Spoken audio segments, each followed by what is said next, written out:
Hello friends. तो welcome है आपका सेशन 3 में जो JEE के 200 प्रॉब्लम्स के लिए हमने स्टार्ट किया है। ओके, तो पहला सवाल इसमें है कि how many numbers are there between 100 to 1000, 100 and 1000 which have exactly one of their digit as 7। Exactly एक डिजिट 7 होनी चाहिए। ठीक है, तो अब इसमें केसेस बनाने पड़ेंगे भाई, हमको ना केसेस बनाने पड़ेंगे।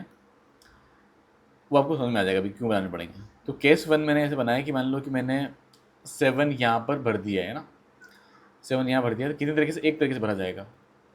अब यहाँ पर आप कोई भी नंबर भर दो, है ना। मतलब आपके पास 7 को छोड़ करके ना, क्योंकि 7 को एग्जैक्टली एक बार भरना है, तो आपके पास 9 चॉइसेस हैं।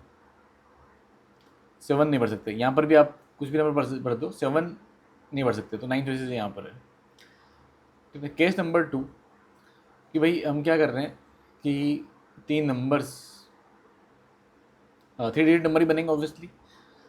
अब 7 को या तो आप यहाँ भर दो, यहाँ भर दो, एक ही मतलब सेम तरीके आएंगे। मतलब 7 को यहाँ रखोगे तो जितने नंबर बनेंगे 7 को यहाँ रखने से उतने ही नंबर बनेंगे। मतलब नंबर अलग अलग बनेंगे, इसलिए अलग अलग काउंट करेंगे उनको। तो मतलब 7 को आप या तो यहाँ रखो या यहाँ रखो, यानी 7 को रखने के लिए दो चॉइसेस हैं, है ना। किसी एक जगह रखना है, मान लो कि यहाँ पर रख दिया होगा। अब 7 को यहाँ रख दिया तो यहाँ के लिए आपके पास कितनी चॉइसेस हैं। तो यहाँ आपके पास बोलोगे अच्छा 7 नहीं रख सकते और 0 नहीं रखेंगे, तो आपके पास यहाँ पर 8 चॉइसेस है ना। 7 नहीं और 0 नहीं। अच्छा यहाँ पर तो 0 रख सकते हैं, बस 7 नहीं रख सकते क्योंकि 7 को एक बार ही रखना है। तो यहाँ आपके पास 9 चॉइसेस है। तो ये आ गया 81 नंबर्स, ये बन गए। और ये कितने बन गए 144। टोटल कितना हो गया 225। इतने नंबर बन जाएंगे टोटल, इतने नंबर बनेंगे। अब आप समझ गए होंगे कि हमने दो केसेस क्यों बनाए, क्योंकि 7 को यहाँ रखो तो फिर मामला अलग है, और यहाँ इन दोनों जगह पर रखें तो मामला अलग है ना। क्योंकि इन दोनों के लिए 9 चॉइसेस होती हैं, जबकि इसकी इस जगह के लिए कितनी चॉइसेस होती हैं, 8 चॉइस होती है। तो एक्चुअली यहाँ पर क्या होता है कि चॉइसेस कम पड़ जाती है। तो हमको अलग अलग केसेस बनाने पड़ेंगे क्योंकि चॉइसेस अलग अलग है प्लेसेस का। इन दोनों प्लेसेस के लिए चॉइसेस सेम थी, इसलिए फिर 7 को जाए यहाँ रखो, किसी एक जगह रख के देख लो, मल्टीप्लाई बाई 2 कर दिए। ठीक है, आई होप कि आपको समझ में आ गया होगा पहला सवाल। क्वेश्चन नंबर 2 पे आते हैं। क्या बोला गया है इसमें, number of solutions of the equation sin 2x minus 2 cos x plus 4 sin x plus 4 equal 0। इसके नंबर ऑफ सोल्यूशन कितने होंगे इस इंटरवल में। इंटरवल आपको दिया हुआ 0 से 5 पाई। ठीक है, तो सिंप्लीफाई करते हैं। sin 2x को आप लिख सकते हो 2 sin x cos x, है ना।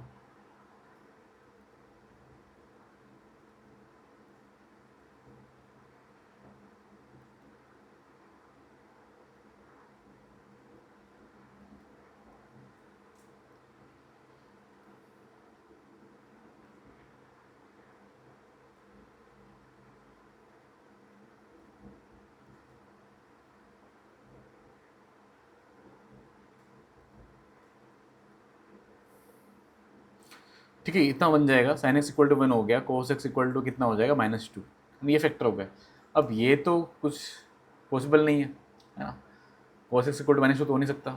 sin x इक्वल टू 1 कब कब होगा, π/2 पे होगा, फिर 2 पाई प्लस π/2 पे होगा,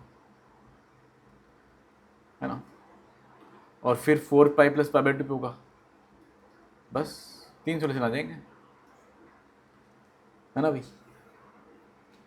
तो इसको ऐसे करेंगे। नेक्स्ट सवाल, इस वाले सेशन में थोड़ा सवाल आसानी रखेंगे, इतने बहुत वो नहीं, ताकि आपको लगे कि आप कितने आसान सवाल कितने आप कर पा रहे हो, है ना। नेक्स्ट वाला जो सेशन रहेगा वो थोड़ा सा इससे ज़्यादा अच्छे सवाल उसमें रहेंगे, ज़्यादा आपको सोचना पड़ेगा सवाल को सोल्व करने के लिए। तो इसमें क्या है कि the equation of the common tangent touching the circle this and this parabola above the x axis. ठीक है ना, सर्कल का सेंटर 3,0 पर है,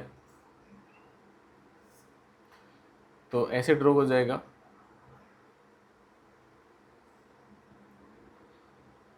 और पैराबोला जो Y square equal to 4x। अच्छा, इनके पॉइंट ऑफ इंटरसेक्शन अगर आप निकालना चाहो तो x square minus 6x plus 9, 4x equal to 9, 9 से तो 9 चला गया, x square minus 2x equal to 0, यानी x इक्वल टू 0 और 2 आ रहा है, ठीक है ना, यानी ऐसा कुछ आएगा ये, ऐसा करके पैराबोला बनेगा ये। तो कॉमन टेंजेंट तो फिर ऐसे बन ड्रॉ हो जाएगी, ऐसे मान लो कि ऐसे करके अबव एक्स एक्सिस बोल रहा है, common tangent above X axis ही ड्रॉ करनी है। हाँ, तो ऐसे मान लो कि ऐसे ड्रॉ हो रही है कॉमन टेंजेंट, है ना, तो यहाँ पर और यहाँ पर।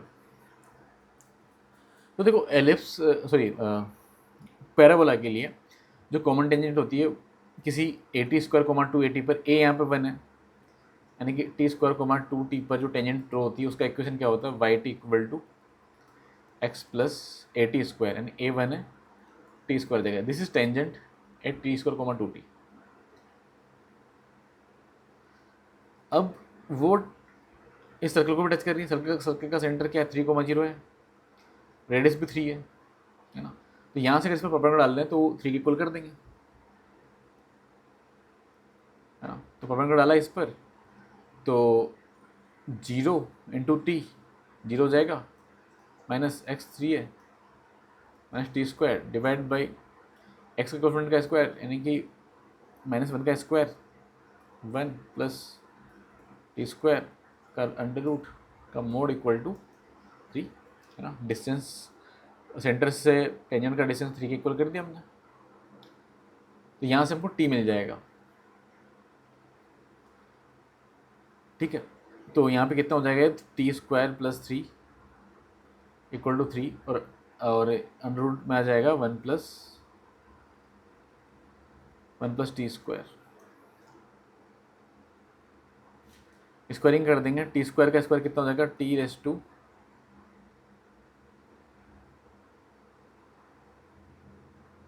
4 हो जाएगा, प्लस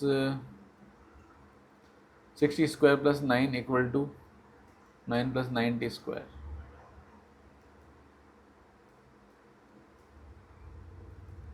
तो टी स्क्वायर की यहाँ पर ये तो 0 आ जाएगा और टी स्क्वायर इक्वल टू 3 भी आ जाएगा, यहाँ 3 का ना ये, तो टी आ जाएगा √3 या -√3। तो लेकिन माइनस तो मत लो, क्योंकि ये अबव एक्स एक्सिस की बात कर रहा है, तो टी ये पॉजिटिव ही होगा, वाई भी पॉजिटिव होगा उसके लिए, तो ये आ जाएगा 3 कोमा, ये पॉइंट क्या आ जाएगा 3 कोमा, या √3 से राइट इस टेंजेंट में पुट कर दो और क्या, है ना, तो पुट कर दिए यहाँ पर, तो क्या आ जाएगा √3y equal to x plus √3 का स्क्वायर, यानी कि 3। ये टेंजेंट का इक्वेशन होना चाहिए ऊपर वाले एक्सेस के ऊपर वाले के लिए, नीचे वाले के लिए होगा तो हम -√3 ले लेंगे वहाँ पर, है ना, तो ऑप्शन सी आ जाएगा, है ना भाई, नीचे वाले मतलब नीचे भी तो टेंजेंट होगी कैसे ही, तो वहाँ पर टी इक्वल टू क्या ले लोगे, -√3 ले लोगे, ऐसे इस तरह से जो टेंजेंट बनेगी उसके लिए, हाँ, मान लो टेंजेंट ऐसे बन रही है तो उसके लिए टी क्या लोगे, -√3 लोगे, ठीक है भाई, ना, क्लियर है। कंसेप्ट की बात करें तो यहाँ पर यार वही पैराबोला के लिए टेंजेंट का इक्वेशन लिख दिया, अब वो कॉमन टेंजेंट है, सर्कल के लिए भी टेंजेंट है, मतलब सेम, तो सेंटर से डिस्टेंस इक्वल टू रेडियस उस टेंजेंट के लिए, उस लाइन के लिए, ठीक है। आई होप आपको समझ में आ गया होगा। ये सवाल डिस्कस करते हैं, सवाल में लिखा हुआ है क्वेश्चन नंबर 4 है ना, ये 4th, ये 3rd, ये 4th, ठीक है। देखो सवाल में लिखा हुआ है कि fractional part of the number. अब फ्रैक्शनल पार्ट का क्या मतलब है,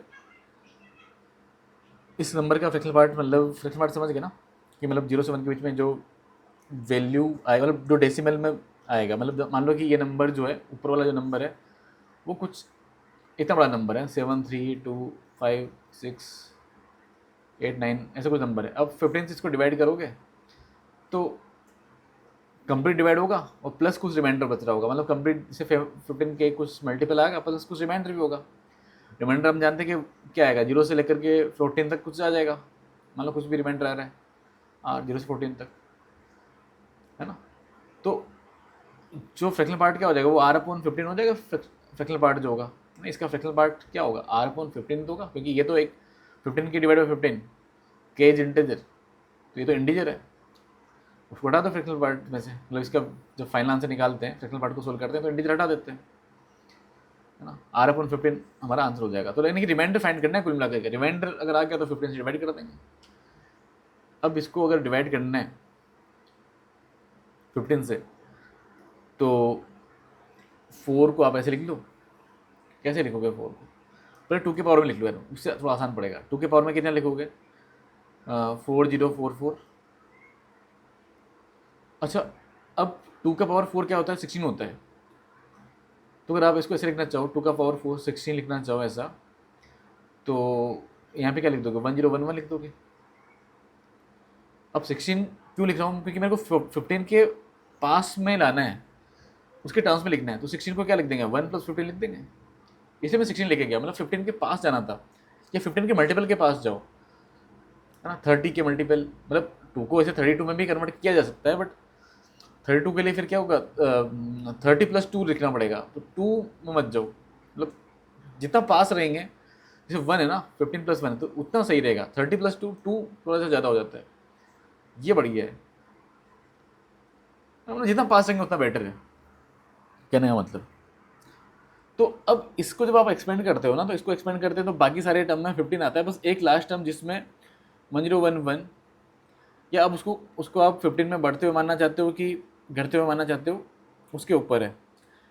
मतलब जब आप उसको एक्सपेंड करते हो तो मान लेते हैं हम, अगर 15 को बढ़ता हुआ मानते हैं, तो जो फर्स्ट टर्म होएगा वो क्या होगा, फर्स्ट टर्म कि 1011 C0 1/1011 और 15/0।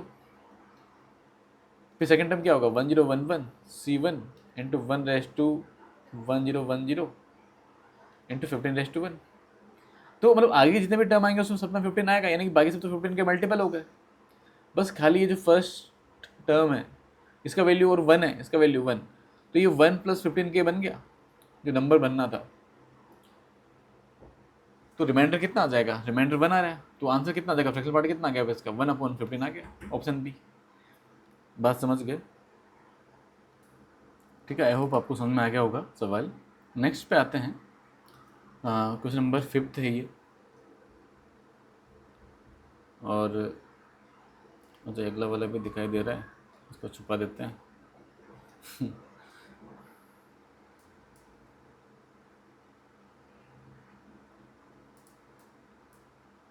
ठीक है भाई, ये सवाल डिस्कस करते हैं। क्वेश्चन नंबर 5 है, क्या बोला कि sum of the real values of x satisfying the equation. Sum निकालना है, sum of real values of x निकालना है, और जिसको सेटिस्फाई करता हो।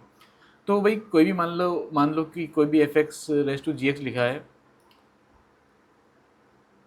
इसका सम 1 आने का लिए क्या क्या आप तरीके अपनाओगे। बहुत सारे तरीके हो सकते हैं। पहला तो f(x) क्या हो जाए, 1 हो जाए, gx कुछ भी हो।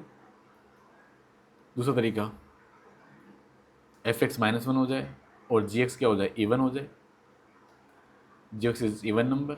तीसरा तरीका कि f(x) इक्वल टू कुछ भी हो, जीरो के अलावा, f(x) इक्वल टू कुछ भी k नंबर हो, k is not equal to zero, और k is not equal to zero and gx should be zero, है ना भाई। k⁻0 क्या हो जाएगा, 1 हो जाता है। और क्या तरीका होगा अभी, और कोई तीसरा तरीका पॉसिबल है, 1 - 1 हो गया, 0 हो गया, ठीक है, यही तरीके बनेगा ना, यही तरीका बनेगा बस। f(x) को 1 कर दो, gx कुछ भी हो, फर्क नहीं पड़ता। f(x) को 1 करने के लिए क्या करेंगे, x² - 5x + 5 = 1 कर दो, क्या आएगा, x² - 5x + 4 = 0। यहाँ से x की 2 वैल्यू आ जाएंगी, क्या क्या वैल्यू आएगा यहाँ से।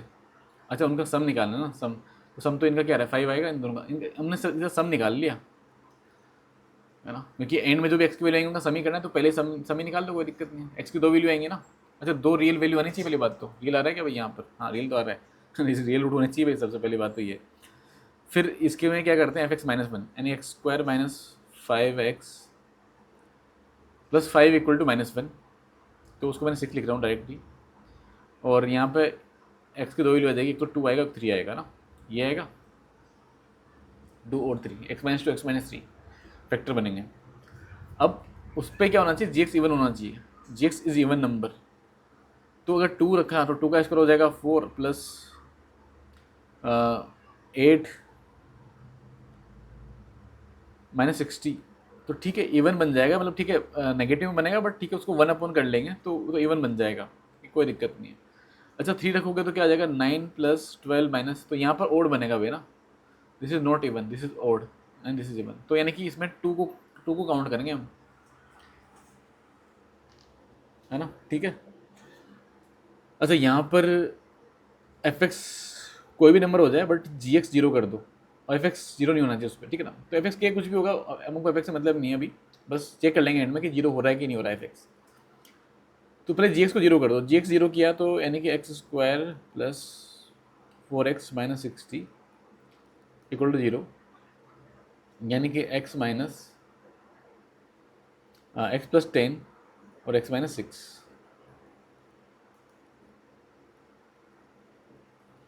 माइनस 10 और 6 आएगा, है ना, माइनस 10 और 6 आ जाएगा।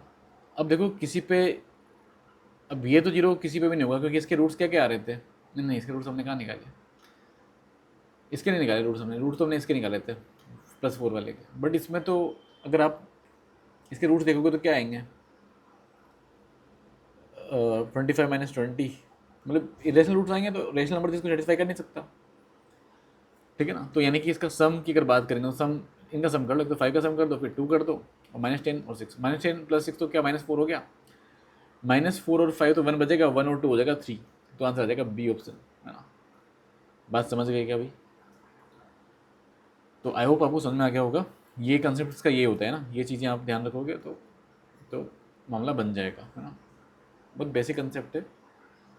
आगे बढ़ते हैं, डेफिनेट इंटीग्रेशन का सवाल है ये, और अच्छा सवाल है। इसमें क्या करना होता है वो देखो, है ना। इस टाइप का सवाल एडवांस में PYQ भी आया था 2022 में आया था, 22 या 23 में आया होगा शायद, है ना, ठीक है, शायद 22 में आया था यार, 22 में आया था। इस सेम कंसेप्ट होता है ना। तो उसमें क्या होता है कि तरीका बता देता हूँ, मतलब कि क्या होता है कि जैसे ए से बी लिमिट लिखा हुआ है और एफ एक्स लिखा हुआ है, फिर अच्छा एक मज़ेदार बात बताता हूँ यहाँ पर। इस टाइप का सवाल जो है ना एडवांस के PYQ मतलब एडवांस में आया था 2022 में, बट उससे पहले ही जो चैलेंजिंग प्रॉब्लम मैंने डिस्कस किया था 2021 में चैलेंजिंग प्रॉब्लम डिस्कस किया था, सेम टाइप का सवाल, है ना। और ऐसा सवाल फिर एडवांस में 2022 में आया, ठीक है ना। तो मतलब चैलेंजिंग प्रॉब्लम्स जो होते हैं उससे भी सवाल, अच्छे सवाल मतलब होते ही हैं, ऑब्वियसली चैलेंजिंग प्रॉब्लम नाम से ही लग रहा है, बट सेम टाइप का क्वेश्चन, सेम कंसेप्ट पर है ना, ऑलमोस्ट सेम का सवाल एडवांस में आया। तो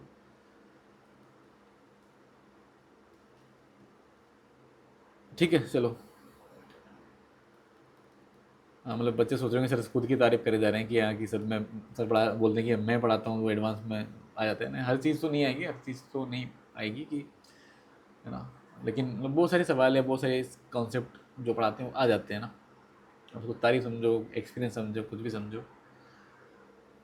जैसे खुद के मुँह खुद की तारीफ हो रही है तो नहीं, ऐसा नहीं है, एक्चुअल जो बातें वही बताई जा रही है, ठीक है भैया ना। तो अगर ऐसा है कि एफ एक्स जी एक्स का इंटीग्रेट कर रहे हैं ए से बी, अब और एफ इनवर्स एक्स को इंटीग्रेट किया जा रहा है f of s f of b, तो इसका आंसर आता है b f of b minus a f of. अब देखो यहाँ तो प्रूफ वगैरह तो बताएंगे नहीं, इसका सीधा यूज कर लिया जाएगा। तो अब आपको एफ एक्स और एफ इनवर्स पहचानना है यहाँ पर, तो पहचानते हैं, मतलब या तो ये एफ एक्स होगा तो ये वाला एफ इनवर्स होगा ना, ऐसा कुछ हो सकता है। तो अगर मान लो हमने एफ माना इसको 1 प्लस एक्स क्यूब को इसको माना, तो ये तो हमको एफ इनवर्स बनता हुआ नहीं दिख रहा, है ना। तो ये नहीं कि ये तो एफ नहीं है, 1 प्लस एक्स क्यूब का स्क्वायर रूट तो एफ नहीं है, तो फिर एफ यही हो सकता है फिर तो एक्स स्क्वायर प्लस 2x का पावर 1/3, है ना, ऐसा कुछ होना चाहिए। तो पहले तो क्यूब करना पड़ेगा, है ना। ये तो ए एफ है तो इसका इन्वर्स निकालने के लिए वही तो करते हैं कि एक्स को इन टर्म्स ऑफ वाई लाना पड़ेगा, y cube equal to x square plus 2x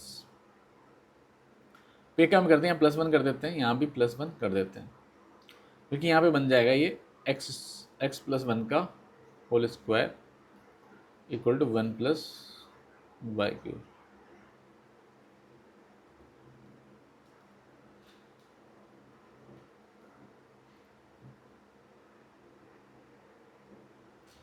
ठीक है ना। तो अब यहाँ पे स्क्वायर रूट ले लेंगे, 1 को हटा करके यहाँ आ जाएगा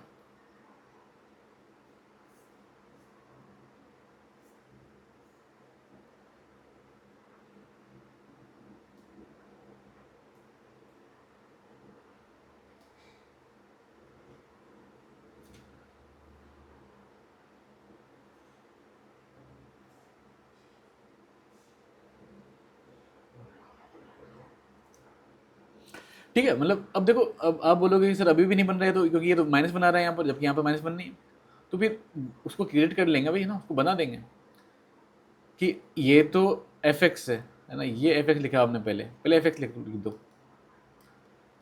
फिर लिख दो एफ इनवर्स। तो एफ इनवर्स क्या बनेगा, ये बनेगा। अब इसमें हमने क्या किया, -1 किया है यहाँ पर, तो +1 भी करना पड़ेगा। हाँ, +1 भी कर दिया।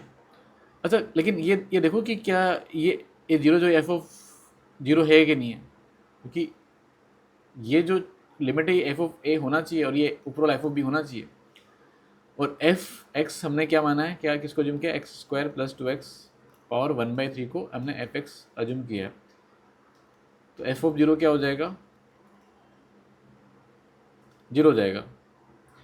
और एफ ऑफ 2 क्या हो जाएगा, 4 + 4 8 पावर 1/3 यानी कि 2 हो जाएगा। अच्छा, वही तो लिखा हुआ है, ये एफ ऑफ जीरो लिखा हुआ है 2 0 है ना, और ये 2 एफ ऑफ 2 लिखा हुआ है, यानी कि सही है। तो बस अब तो फिर इस वाले इंटीग्रेशन का आंसर, यहाँ से यहाँ तक का आंसर तो कितना हो जाएगा, अपर लिमिट का प्रोडक्ट माइनस लोअर लिमिट का प्रोडक्ट, यानी कि 4 - 0। और इसका आंसर तो 2 हो ही जाएगा। तो इसका आंसर, सवाल का आंसर होगा 6, है ना। मान लो ये इंटीजर टाइप में आ सकता है सवाल, इसका आंसर आएगा 6। ओके, तो क्वेश्चन नंबर, अच्छा ये क्वेश्चन नंबर 4 था, क्वेश्चन नंबर कौन सा था, ये 6 था ना, ये तो क्वेश्चन नंबर 6 था भाई। क्वेश्चन नंबर 6 का आंसर 6 ही आ रहा है। अब नेक्स्ट सवाल, क्वेश्चन नंबर 7।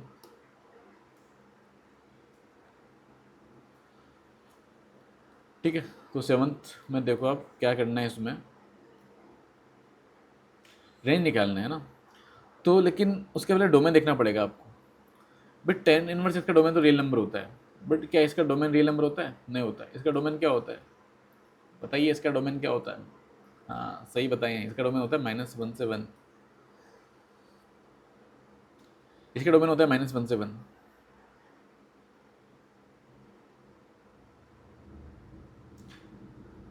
ठीक है, अब इसका डोमेन अगर -1 से 1 होता है, तो फिर ओवरऑल एफ का डोमेन भी -1 से 1 आ जाएगा। और हमको ये भी पता है कि दोनों फंक्शन जो है ना इंक्रीजिंग फंक्शन होते हैं, इसलिए दोनों -1 पे मिनिमम देंगे, दोनों 1 पे मैक्सिमम भी देंगे, फिर रेंज निकालना बड़ा आसान हो गया हमारे पास, हमारे लिए। और ऐसे कितने भी इंक्रीजिंग फंक्शन के लिए चीज़ें लग जाएंगी ये, कि मान लो कि कुछ 3-4 इंक्रीजिंग, जितने भी इंक्रीजिंग फंक्शन का सम लिखा हुआ है ना, और सम लिखा हुआ है, और मान लेते हैं कि उसमें ना सम प्लस होना चाहिए बीच में ना, तो मान लेते हैं कि उनका जो डोमेन है ए से बी तक है, तो ए पर एफ ओ मिनिमम होगा, f o b maximum value होगा, तो इनका रेंज क्या हो जाएगा, f o -1 f o -1 comma f of 1, ये इनका रेंज हो जाएगा। अब निकालो यार, एफ ऑफ -1 कितना आएगा, साइन इनवर्स -1 होता है कितना, π/2, सॉरी -π/2, और ये होता है -1 पे -π/4, तो -3π/4 आ जाएगा, और 1 पे π/2 π/4, तो 3π/4, -3π/4 से प्लस का 3π/4 आ जाएगा। वैसा ऑप्शन नहीं है, π/4 से 3π/4 है, ठीक है ना, तो कोई बात नहीं, ऑप्शन डी आ जाएगा। मतलब ऑप्शन वैसा नहीं है, π/2 से, फिर ये π/4 लिखना है यहाँ पे ना।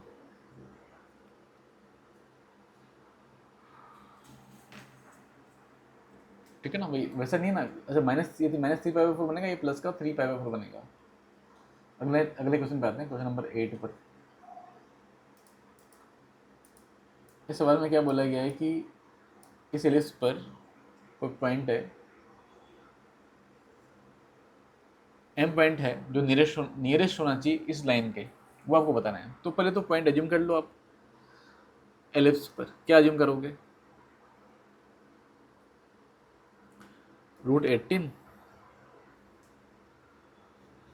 ए कोस थीटा और बी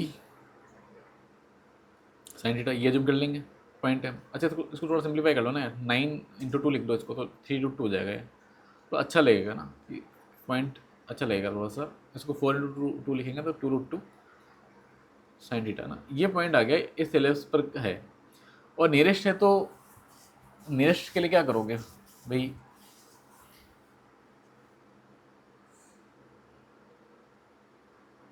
भाई मान लो ये कोई एलिप्स है जिसे बनाया हुआ है ना, और ये लाइन है 2x - 3y, ठीक है ना। तो ऐसे करके मान लो ये लाइन जा रही है, वैसे तो इसका y इंटरसेप्ट क्या आएगा, x0 पुट कर दो, y आएगा 25। तो मान लो ऐसे जा रही है,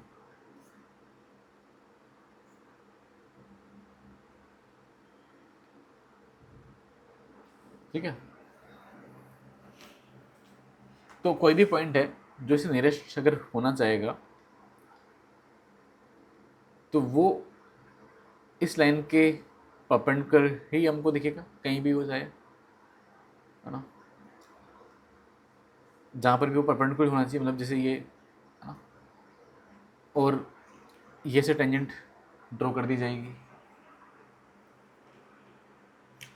तो ये डिस्टेंस, इस पॉइंट से डिस्टेंस निकाल दो, तो कितना आएगा वो डिस्टेंस b, कितना आ जाएगा?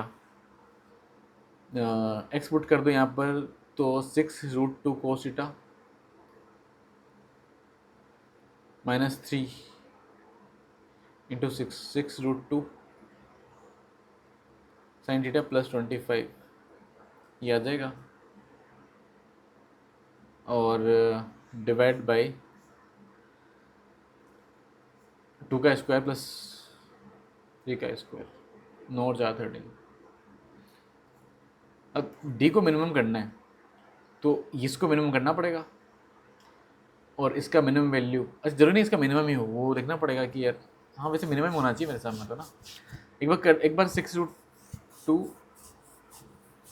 और 6√2 तो कॉमन आ जाएगा, तो फिर क्या बचेगा? Cos theta minus sine theta, और cos theta minus sine theta का जो रेंज होता है वो होता है -√2 से √2 ना, जानते हो ना ये बात। तो भाई साइन थीटा, कोई भी ए साइन थीटा या a cos theta plus b sine theta, इसका रेंज अगर आपसे कोई पूछेगा तो इसका रेंज कहाँ से कहाँ तक होता है, तो आप बोल दो कि माइनस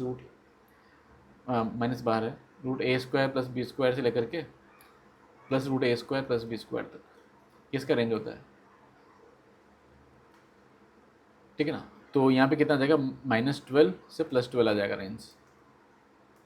6√2 को अंदर मल्टीप्लाई कर देंगे, -12 से +12 आ जाएगा। तो उसका मिनिमम वैल्यू के लिए आप क्या करोगे? 25 - 12 कर लो, यानी 13। तो अब वो मिनिमम कब आएगा, मतलब आप -12 लेने पे आएगा, ये बात समझे? -12 लेने पर आ जाएगा, यानी कि कोस थीटा माइनस साइन थीटा को आप -√2 ले रहे होंगे तब आएगा। और cos theta minus sine theta -√2 कब होगा भाई? ये नेगेटिव होना चाहिए और ये पॉजिटिव होना चाहिए, और थीटा आ जाना चाहिए π/4, मतलब π/4 के हिसाब से आना चाहिए, मतलब है ना। π/4 के लिए तो खैर दोनों पॉजिटिव होते हैं, बट ये नेगेटिव होना चाहिए और वो पॉजिटिव होना, ये नेगेटिव और ये पॉजिटिव। तो ऐसा कब होता है? सेकंड क्वाड्रेंट में होता है ना वैसे भी, और ज्योमेट्रिकली भी दिख रहा है कि यहाँ सेकंड क्वाड्रेंट आएगा, यानी कि थीटा आ जाएगा 3π/4। अब थीटा 3π/4 यहाँ डाल दो, यानी कि -1/√2, और ये 1/√2, तो -1/√2 डाला तो -3 आ जाएगा, और प्लस 1/√2 डाला तो ये 2 आ जाएगा, तो -3 2 हो जाएगा m, -3 2 हो जाएगा, ऑप्शन ए आ जाएगा। आई होप आपको समझ में आया होगा, ठीक है ना भाई। तो टिग्नोमेट्री का थोड़ा सा यूज़ था इस सवाल में। अगला सवाल लेते हैं, क्वेश्चन नंबर 9 है ये ना। तो क्वेश्चन नंबर 9 में क्या लिखा हुआ है कि एक कर्व है z - i = 2, और आप जानते हो कि जो भी कर्व z - z0 = r या कोई भी लेंथ को भी रियल वैल्यू ऐसे लिख दिया जाता है। तो ये कर्व क्या होता है, सर्कल होता है जिसका सेंटर जेड नोड होता है, यानी कि यहाँ पर सेंटर क्या हो जाएगा, आयोटा हो जाएगा। आयोटा मतलब 0,1। अगर उसको हम ड्रॉ करेंगे तो मतलब ऐसे ड्रॉ हो जाएगा, ये सेंटर होगा उसका। रेडियस इज 2, ये सेंटर होगा इसका। इसको हम 2D से सोल्व करेंगे। कॉम्प्लेक्स नंबर ऐसा मत समझो कि कॉम्प्लेक्स नंबर का कुछ ज़्यादा यूज करना है, नहीं, ज़्यादा कुछ कॉम्प्लेक्स नंबर का ज़्यादा यूज नहीं करना हमको, बस इसको ड्रॉ करना आना चाहिए कॉम्प्लेक्स नंबर के हिसाब से। तो पॉइंट दे दिया इसने 3,-1 है ना, 3,-1, तो ये तो पॉइंट कहीं इधर कहीं कुछ होगा, 3 कहीं मान लो यहाँ पर 2, ठीक है, 3,-1 कहीं यहाँ पर है।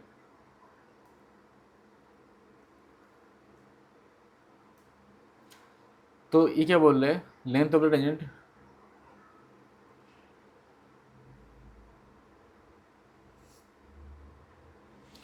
तो कोई भी लेंथ, मतलब इधर से लेंथ निकाल लो या यहाँ से कोई लेंथ लेंथ ऑफ टेंजेंट निकाल लो, एक ही बात है। तो वो तो बड़ा आसान होता है, इसका इक्वेशन लिख दो, रूट S1 आ जाता है। लेंथ ऑफ द टेंजेंट क्या आएगा, रूट S1 होता है। वो तो निकाल देंगे हम। तो पहले सर्कल का एग्जैक्ट इक्वेशन निकाल लो। इसका सेंटर 0,1 है, रेडियस 2 है, यानी x माइनस 0 का स्क्वायर प्लस y माइनस 1 का स्क्वायर, और रेडियस कितना है, 2 है, यानी कि इक्वल टू 2 का स्क्वायर, यानी कि -2 स्क्वायर, ऐसे लिख दिया इसको। और यही इसी को हम s बोलते हैं। इसमें 3 को माइनस में डालो और रूट S1 आ जाएगा लेंथ ऑफ टेंजेंट। तो 3 डाला यहाँ पर, 3 का स्क्वायर हो जाएगा 9, माइनस में डालेंगे उसका स्क्वायर हो जाएगा 4, और -4 है ना, 2 का स्क्वायर 4, तो आ जाएगा 3। तो लेंथ ऑफ टेंजेंट आ जाएगा यहाँ पर 3। हाँ भाई 3 ये आंसर होगा। समझ गए बात को, आगे बढ़ते हैं। लास्ट सवाल आज के सेशन का,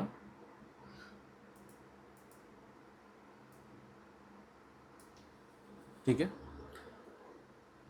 तो इसमें क्या बोला हुआ है कि मैट्रिसेस हैं, कितने मैट्रिसेस पता नहीं, मतलब 1 ऐसे यहाँ पे देखो तीनों एलिमेंट तो सेम है ना, ये तीनों एलिमेंट सेम है, इसमें हर जगह सेम है। तो तीनों एलिमेंट हर जगह सेम है।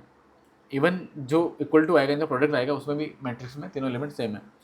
अब मल्टीप्लाई कैसे हो रहा है, 1 2 3 ऐसे n-1 तक हो रहा है। अच्छा ठीक है, तो n-1 मैट्रिक्स कहने का मतलब जिनका आप मल्टीप्लाई करना है, और इक्वल टू यहाँ पे 78 आना चाहिए, और ए इतना है, तो n निकालना पड़ेगा हमको, पहले n का वैल्यू निकालना है, फिर n इनवर्स तो निकाल ही जाएगा।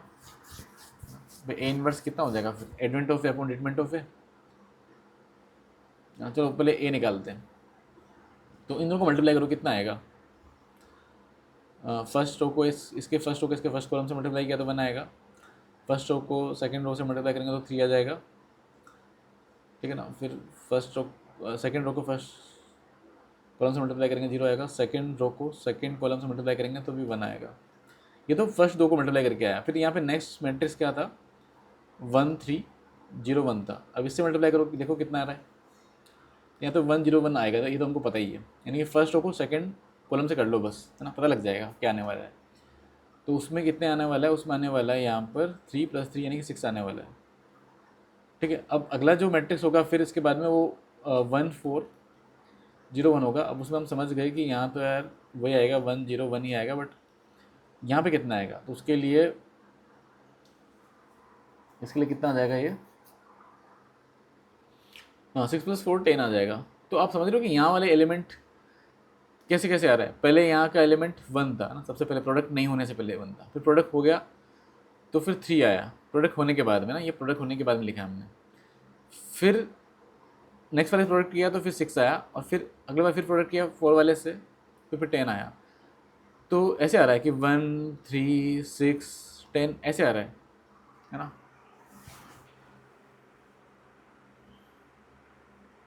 है ना भाई, 4 बार मल्टीप्लाई करने पर 10 आया, 4 टर्म 10 आया, ऐसे n-1 टर्म निकालना आपको। तो ये इनके जो डिफरेंस है, डिफरेंस ऑफ टर्म्स है, वो AP में है ना, कहाँ तक, n-1 तक। तो ये first term, second third fourth, फिर Tn-2 प्लस Tn-1, इनका सम जो आएगा उसको आप कुछ भी डिनोट कर दो, चाहे Sn-1 डिनोट कर दो। तो इसमें हमारा तरीका क्या होता है कि एक टर्म शिफ्ट करके लिख करके माइनस कर देते हैं, है ना भाई।